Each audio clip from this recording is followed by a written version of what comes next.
Inilah doa kami, sempurnakan doa ini dalam nama Yesus Kristus Juru Selamat kami. Amin.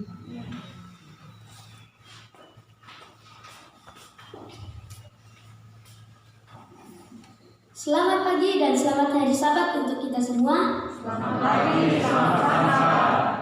Sungguh sukacita besar kita beribadah pada Sabat ini. Sepanjang pandemi ini, kami anak-anak hanya beribadah lewat Zoom. Dan pada Sabat ini, kami boleh beribadah bersama-sama orang tua masing-masing. Dan puji Tuhan, kami juga anak-anak bisa menyelesaikan seri KKR dengan tema Berjalan Bersama Yesus. Terima kasih kepada orang tua yang telah mendukung kami anak-anak. Pada Sabat ini, judul pembahasannya Berjalan Bersama Yesus di Hari yang Benar. Sebelum kita lanjut untuk belajar, mari kita berdoa. Tuhan Yesus, sekarang kami akan mendengar firman-Mu, kiranya Kau menjaga kami agar kami bisa mendengar firman ini dengan baik. Inilah doa kami, sempurnakan doa ini dalam nama Yesus Kristus Juru Selamat kami. Amin. Judul yang sudah saya sebutkan tadi, Berjalan Bersama Yesus di Hari yang Benar. Kira-kira hari apa yang benar menurut Alkitab? Tuhan sudah memberikan kita semua umat manusia satu hari peristirahatan. Hari apakah itu? Mari kita belajar bersama-sama. Untuk apa Tuhan memberikan satu hari peristirahatan? Zaman ini kita manusia pasti dalam hidup kita pernah merasakan stres dalam pekerjaan untuk orang tua. Kalau kami anak-anak mungkin stres dalam menyelesaikan tugas sekolah.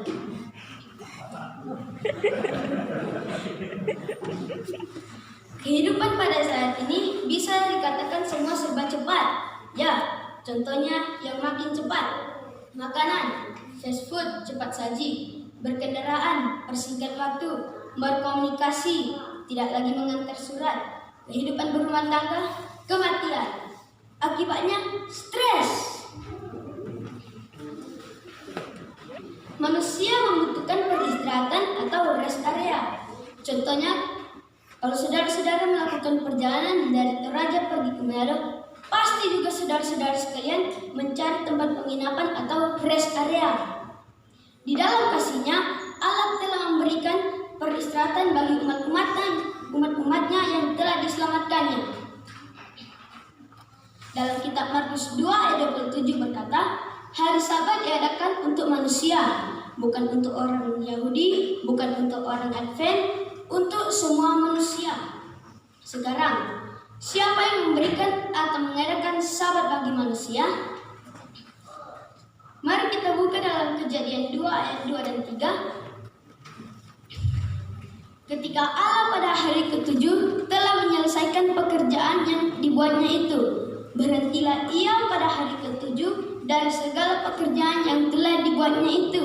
Lalu Allah memberkati hari itu dan menguduskannya, karena pada hari itulah Ia berhenti dari segala pekerjaan penciptaan yang telah dibuatnya itu.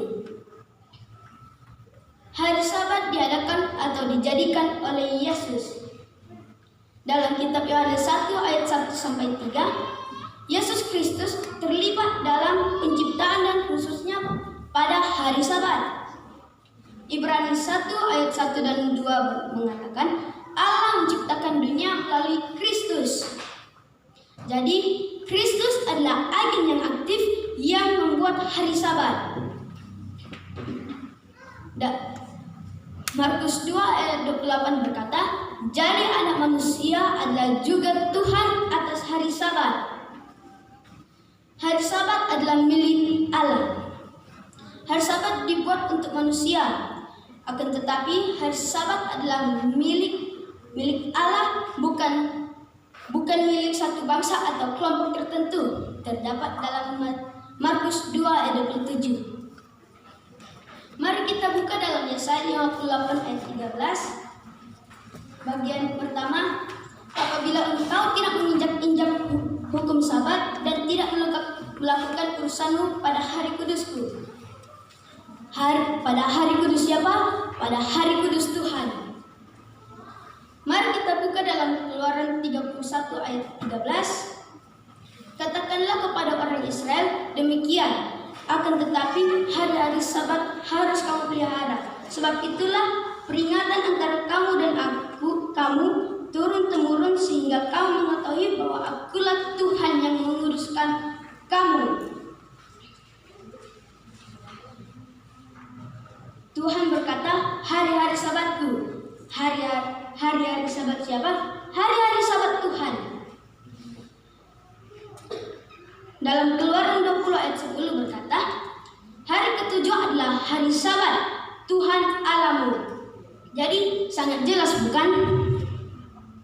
Sekarang, mengapa peristirahatan yang Allah sediakan bukan tempat, ruang, benda, melainkan waktu?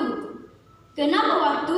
Karena tempat atau benda dapat dimiliki secara eksklusif, sedangkan waktu adalah milik setiap orang. Tempat atau benda harus dicari, sedangkan waktu datang dengan sendirinya. Tempat atau benda dapat dibinasakan, sedangkan waktu kekal adanya. Manusia dapat menghindari tempat atau benda, sedangkan waktu selalu tiba. Mengapa hari ketujuh? Dalam kitab Kejadian 1 ayat 10, ketika Allah menciptakan hari-hari yang lain dan mengisinya, Allah katakan hari-hari itu baik adanya. Dalam kitab Kejadian 2 ayat 3, namun khususnya pada hari ketujuh Allah katakan Ia menguruskannya. Mari kita juga baca dalam Keluaran 20 ayat 11, memberkati dan menguruskannya. Mari kita lihat hari-hari penciptaan. Hari pertama, Tuhan menciptakan terang. Hari kedua, Tuhan menciptakan cakrawala, langit dan lautan. Hari ketiga, Tuhan menciptakan tanah dan tumbuh-tumbuhan. Hari keempat, Tuhan menciptakan benda-benda penerang. Hari kelima, Tuhan menciptakan burung di langit dan ikan di lautan. Hari keenam, Allah menciptakan binatang darat dan manusia. Hari ketujuh, Sabat. Klimaks dari penciptaan Allah adalah hari Sabat di mana Ia berhenti. Dalam Yesaya 40 ayat 28 berkata, Allah berhenti bukan karena Ia capek. Dalam Keluaran 20 ayat 11, tetapi Ia berhenti untuk menjadi contoh dan diikuti oleh manusia. Kejadian 2 ayat 1-3, Allah berhenti setelah menyelesaikan pekerjaan yang sempurna. Adam dan Hawa sebaliknya memulaikan pekerjaan setelah memasuki peristirahatan Allah atau hari Sabat. Pekerjaan adalah hasil dari keselamatan. Jadi tujuan diadakannya hari Sabat untuk menjadi peringatan akan penciptaan Allah yang sempurna dan Allah sebagai pencipta, dan untuk menjadi tanda peringatan akan adanya hubungan di antara Aku dan mereka, supaya mereka mengetahui bahwa Akulah Tuhan yang menguruskan mereka. Yesaya 20 ayat 12. Sampai kapankah Sabat akan disucikan? Mari kita buka dalam Keluaran 31 ayat 16-17 berkata, umat-umat Tuhan haruslah memelihara hari Sabat dengan merayakan Sabat turun-temurun menjadi perjanjian kekal. Inilah suatu peringatan untuk selama-lamanya, sebab 6 hari lamanya Tuhan menjadikan langit dan bumi, dan pada hari yang ketujuh Ia berhenti bekerja untuk beristirahat. Mari kita buka dalam Yesaya 66 ayat 22-23. Sebab sama seperti langit yang baru dan bumi yang baru yang akan kujadikan itu tinggal tetap di hadapanku, demikianlah firman Tuhan, demikianlah keturunanmu dan namamu akan tinggal tetap, bulan berganti bulan dan sabat berganti sabat.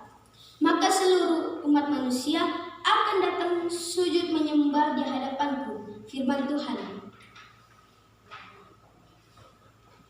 Yesus dan hari Sabat. Dalam kitab Markus 2 ayat 28, Yesus adalah Tuhan atas hari Sabat. Sebagai Tuhan atas hari Sabat, Yesus dapat saja merubah hari Sabat ke hari lainnya jika Ia mau.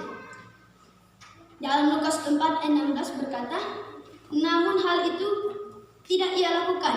Gantinya, Yesus sendiri secara setia sesuai dengan kebiasaannya berbakti pada hari Sabat. Lukas 4:16, Ia datang ke Nazaret, tempat Ia dibesarkan, dan menurut kebiasaannya, pada hari Sabat Ia masuk ke rumah ibadat, lalu berdiri hendak membaca Alkitab. Yang pertama, kita sudah baca dalam Lukas 4:16, Yesus pergi ke rumah ibadat.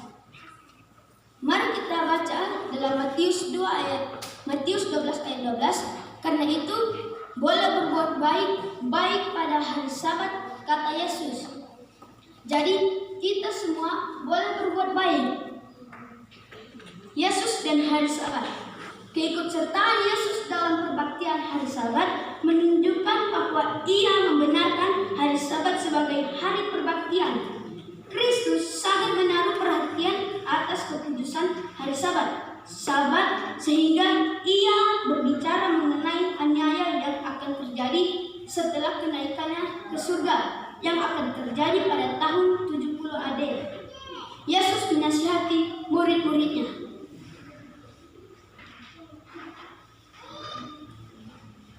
Saudara-saudari sekalian, mari kita buka dalam Matius 24 ayat 20. Berdoalah supaya waktu kamu melarikan diri itu jangan jatuh pada musim dingin dan jangan jatuh pada hari Sabat.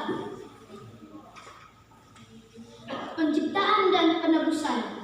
Yesus menyelesaikan pekerjaan penciptaan pada hari ke-6 atau hari Jumat. Yesus beristirahat pada hari ke-7, hari Sabtu atau Sabat. Yesus juga menyelesaikan pekerjaan penebusannya pada hari Jumat ketika Ia berkata, sudah selesai. Yesus, Yohanes 13 ayat 30, dan mati pada hari itu. Alkitab menekankan bahwa ketika Yesus mati, hari itu adalah hari persiapan dan Sabat hampir mulai. Setelah kematiannya, Yesus beristirahat di kubur yang melambangkan bahwa Ia telah menyelesaikan penebusan manusia.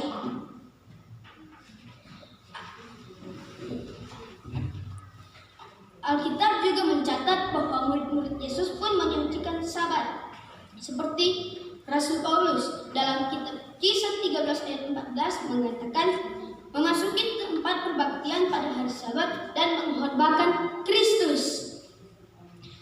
Dalam Kisah 16 ayat 13 berkata, bahkan orang yang bukan Yahudi sekalipun mengundang Paulus untuk menyampaikan firman Allah pada hari Sabat. Hari Sabat adalah hari kesukaan. Dalam kitab Yesaya 58 ayat 13 sampai 14, Yesaya 58 ayat 13 berkata, apabila engkau tidak menginjak-injak hukum Sabat dan tidak melakukan urusanmu pada hari kudusku, apabila engkau menyebutkan hari Sabat hari kenikmatan dan hari kudus Tuhan hari yang mulia, apabila engkau menghormatinya dengan tidak menjalankan segala acaramu, dengan tidak mengurus urusanmu atau berkata omong kosong. Ayat 14, maka engkau akan bersenang-senang karena Tuhan dan aku akan membuat engkau melintasi puncak-puncak di bumi dengan kendaraan kemenangan. Aku akan memberi makan engkau dari milik pusaka Yakub, bapa leluhurmu, sebab mulut Tuhanlah yang menyatakannya. Siapa yang mengatakannya? Tuhanlah yang mengatakannya. Jadi, saudara-saudara sekalian, kita akan menikmati hari Sabat bukan hanya di dunia ini, tetapi juga di dalam kerajaan surga. Saya mengajak teman-teman dan orang tua untuk dapat menikmati hari Sabat dan merasakan kudus serta sucinya hari Sabat itu, sehingga kita dapat menikmati dengan nyata Sabat di surga. Terpujilah nama Tuhan, saya bawa dalam nama Yesus. Amin. Amin.